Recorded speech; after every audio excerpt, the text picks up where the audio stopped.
नमस्कार दोस्तों, मेरा नाम है अंकुश। आप देख रहे हैं क्राइम लीला का एक नया एपिसोड। आज की सच्ची कहानी उत्तर प्रदेश के मेरठ ज़िले की है। मेरठ ज़िले में एक गांव है पोहली, और इसी पोहली गांव के रहने वाले हेड कांस्टेबल, जिनका नाम गोपी चंद मौर्य था, इनकी उम्र 35 साल की थी। यह थे तो मेरठ के रहने वाले, लेकिन इनकी पोस्ट दिल्ली में थी। वो भी दिल्ली के सीएम सिक्योरिटी में इनकी तैनाती थी। इनके परिवार में जितने लोग सब थे, माँ बाप बीवी बच्चे, यह सभी लोग मेरठ के पोहली गाँव में रहते थे, और ये खुद दिल्ली में एक किराए के मकान में रहा करता था। तारीख थी 25 मार्च 2023। वह ड्यूटी खत्म करने के बाद एक छुट्टी का एप्लीकेशन भरता है और छुट्टी लेता है 26 मार्च से लेकर 10 अप्रैल 2023 तक, यानी टोटल 16 दिनों के लिए वह छुट्टी लेता है। छुट्टी लेने के बाद वह अगले रोज़ यानी 26 मार्च 2023 को दिल्ली से वह अपने घर मेरठ के लिए निकल जाता है, और वह अपने घर मेरठ चला जाता है। और घर पर आने के बाद वह शाम में फिर अपने घर से कहीं और जाने के लिए निकलता है। जब वो कहीं जा रहा था तब उसकी बीवी पूछती है कि आप कहाँ पे जा रहे हो। इस पर कांस्टेबल गोपी चंद अपनी बीवी से कहता है, बस यहीं से आ रहा हूँ, थोड़ी देर में घर आ जाऊँगा। यह कहकर गोपी चंद अपने घर से निकल जाता है। गोपी चंद को अपने घर से गए हुए 2 से 3 घंटा बीत जाता है, लेकिन वह घर वापस नहीं आता है। वह कहकर गया था कि बस थोड़ी देर में आ जाऊँगा, लेकिन 2 से 3 घंटा बीत जाता है। जब गोपी चंद घर वापस नहीं आता है तब उसकी बीवी को फिक्र होने लगती है, उसके घर वाले को फिक्र होने लगती है। तब वह गोपी चंद के मोबाइल पर कॉल करती है, लेकिन मोबाइल फ़ोन स्विच ऑफ आ रहा था। वह कई बार ट्राई करती है, लेकिन हर बार गोपी चंद का मोबाइल फ़ोन स्विच ऑफ ही आ रहा था, जिससे उनके घर वालों की और फिक्र बढ़ने लगती है, चिंता बढ़ने लगती है। ये लोग किसी तरह से 26 तारीख की रात काट लेती है। इसके बाद अगली सुबह हो जाती है।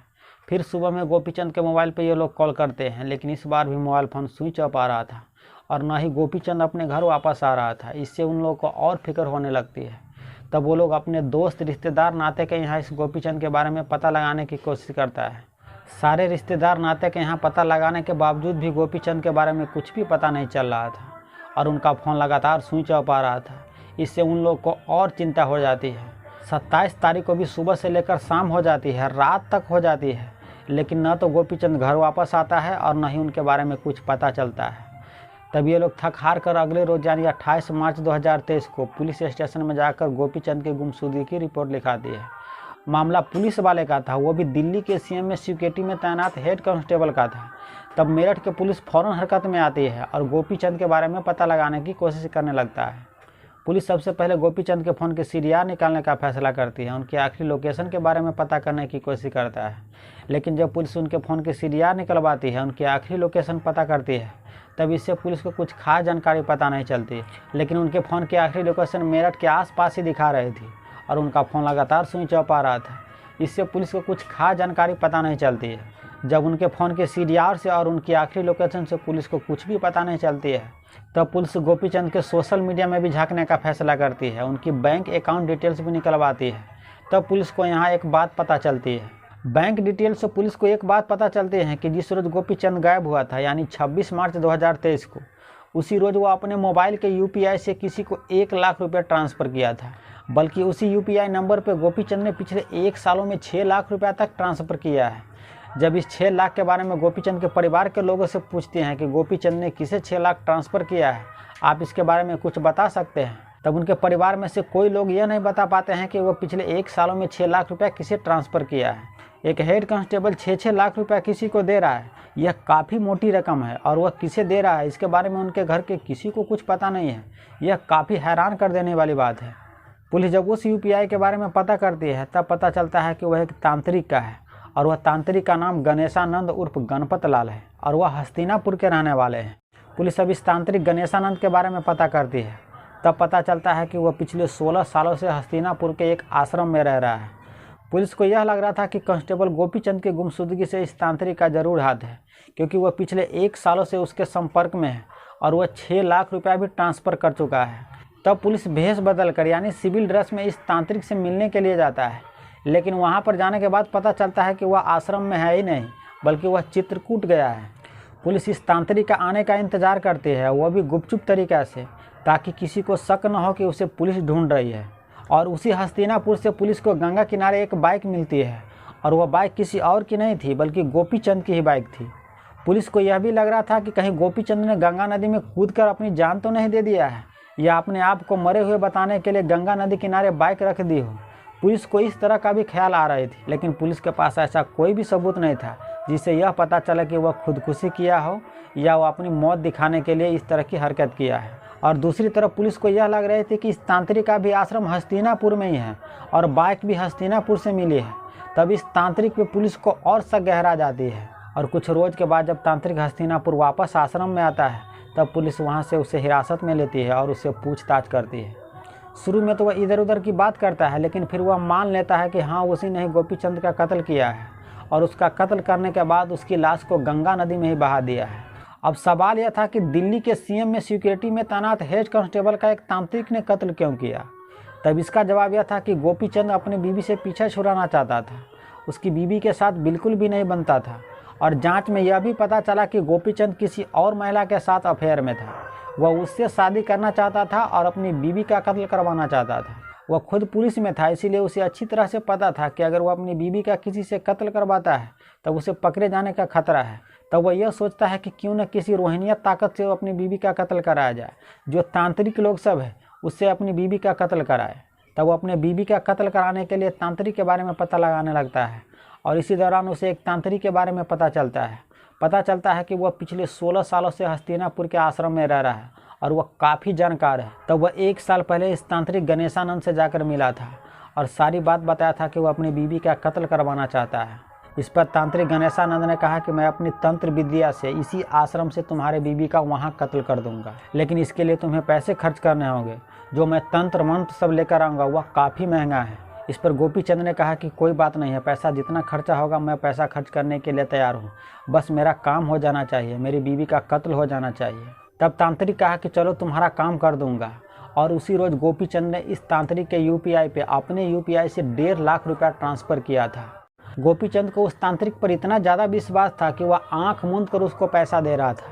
वह जितना डिमांड कर रहा था उतना पैसा दे रहा था और वह पिछले 1 सालों से उस तांत्रिक को पैसा दे रहा था। और उधर उस तांत्रिक को यह लग रहा था कि इसका काम तो होने वाला है नहीं, मैं उसे ठग रहा हूँ। तब वो एक प्लान बनाता है और 24 मार्च को गोपीचंद को कॉल करता है और कहता है कि तुम्हारी बीवी अब सिर्फ 2 दिनों का मेहमान है, मुझे आखिरी पूजा करना है, मुर्गे का बलि देना है। इधर बलि जैसे ही मैं मुर्गे को दूंगा, मुर्गा जैसे ही तड़प तड़प कर मरेगा, उधर वैसे ही तुम्हारी बीवी भी तड़प तड़प कर मर जाएगी। इस तरह की बात वह गोपीचंद से कहता है और कहता है कि हाँ, मुझे 1 लाख रुपया ट्रांसफ़र करना और जब तुम आश्रम में आओगे तब तुम अपने साथ में एक मुर्गा लेकर आना, मैं उसी मुर्गे का बलि दूंगा। जैसे ही यह बात गोपीचंद सुनता है कि उसकी बीवी अब 1-2 दिनों के अंदर में मरने वाली है, वह अंदर ही अंदर काफ़ी खुश हो जाता है। वह 25 तारीख को ड्यूटी करता है। 26 मार्च 2023 से 10 जुलाई 2023 तक वह छुट्टी लेता है। टोटल वह 16 दिनों के लिए छुट्टी लेता है। वह 26 मार्च 2023 को इस तांत्रिक गणेशानंद के यूपीआई पे अपने यूपीआई से 1 लाख रुपया ट्रांसफ़र करता है और शाम के वक्त वह अपने घर से निकल जाता है। उस दौरान उसकी बीवी पूछी थी कि आप कहाँ पे जा रहे हो, तब उसने बताया था कि बस मैं थोड़ी देर में आ रहा हूँ। यह कहकर वह अपने घर से निकल जाता है और वह घर से थोड़ी दूर पे जाने के बाद अपना मोबाइल फ़ोन स्विच ऑफ कर लेता है। वह रास्ते में मुर्गा खरीद लेता है और मुर्गा खरीदने के बाद उसी तांत्रिक के यहाँ पर गणेशानंद के आश्रम में चला जाता है।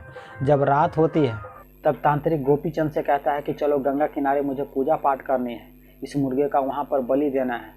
जिस तरह से यह मुर्गा तड़प तड़प कर मरेगा, ठीक उसी तरह से उधर तुम्हारी बीवी भी तड़प तड़प कर मर जाएगी। यह सुनकर गोपीचंद तो काफ़ी खुश होता है। वह तांत्रिक के साथ गंगा नदी किनारे चला जाता है। वहाँ पर जाने के बाद तांत्रिक कुछ पूजा पाठ का सामान रखता है, वहाँ पूजा पाठ शुरू कर देता है और इस गोपीचंद से कहता है कि तुम यहाँ पर लेट जाओ, तुम अपनी आंखें बंद कर लेना और जब तक मैं न कहूँ तब तक तुम अपनी आंखें मत खोलना। अगर तुमने इस बीच में आंखें खोल ली तो सिद्धि भंग हो जाएगी, जिसके चलते तुम्हारे बीवी का कत्ल नहीं हो पाएगा। इस पर गोपीचंद कहता है कि ठीक है बाबा, जैसे आप कहोगे मैं वैसे ही करूँगा, जब तक आप नहीं कहोगे आँख खोलने के लिए मैं आँख खोलूँगा ही नहीं। गोपीचंद को तो इसके बारे में कुछ पता ही नहीं था कि वो अपनी आंखें तो बंद कर रहा है, लेकिन उसकी आँख हमेशा हमेशा के लिए बंद होने वाला है, उसका कत्ल होने वाला है। वो अपनी आंखें बंद कर लेता है। तांत्रिक अपने साथ में धारदार हथियार लेकर गया था जिससे वह मुर्गा को बलि देने वाला था। वह धारदार हथियार निकालता है और मुर्गा को बलि देता है, उसका गर्दन काट देता है। मुर्गा तड़पने लगता है। उसी धारदार हथियार से गोपीचंद जो लेटा हुआ था अपनी आंखें बंद कर उसके गले पर इतनी तेजी के साथ 3 वार करता है कि 3 वार में ही सिर धड़ से अलग हो जाता है। उधर मुर्गा तड़प रहा था और इधर ये भी तड़पने लगता है। दोनों का सिर तांत्रिक ने काट चुका था। उधर मुर्गा तड़प रहा था और इधर यह पुलिस कांस्टेबल तड़प रहा था। दोनों तड़प कर कुछ ही देर के बाद दोनों मर जाता है। इसके बाद उस मुर्गे को भी गंगा नदी में बहा देता है और हेड कांस्टेबल गोपीचंद के भी लाश को यह खींचकर गंगा नदी में ले जाता है और उसे भी गंगा नदी में बहा देता है और बाइक को भी उस गंगा नदी में बहा देता है कि ताकि कोई सबूत ही न रह सके। लेकिन बाइक गंगा नदी में नहीं बह पाती है और वह किनारे पे ही रह जाती है और किसी की जब नज़र पड़ती है तब वह पुलिस को खबर देती है, जिससे पुलिस को इस बाइक के बारे में पता चली थी। तो दोस्तों, यह थी आज की सच्ची कहानी। एक बड़ी पुरानी कहावत है कि अगर आप दूसरों के लिए गड्ढा खोदोगे तो आप उस गड्ढा में खुद गिर जाओगे। यही हाल इस पुलिस वाले को हुआ। वह कत्ल तो अपनी बीवी का कराना चाहता था, लेकिन कत्ल खुद का हो गया। इस कहानी के बारे में आप क्या कहना चाहते हैं? अपनी राय कमेंट कर प्लीज़ बताइएगा। हम आपसे एक और ऐसे ही सच्ची कहानी के साथ मिलते हैं। तब तक आप अपना बहुत सारा ख्याल रखिए। जय हिंद, जय भारत।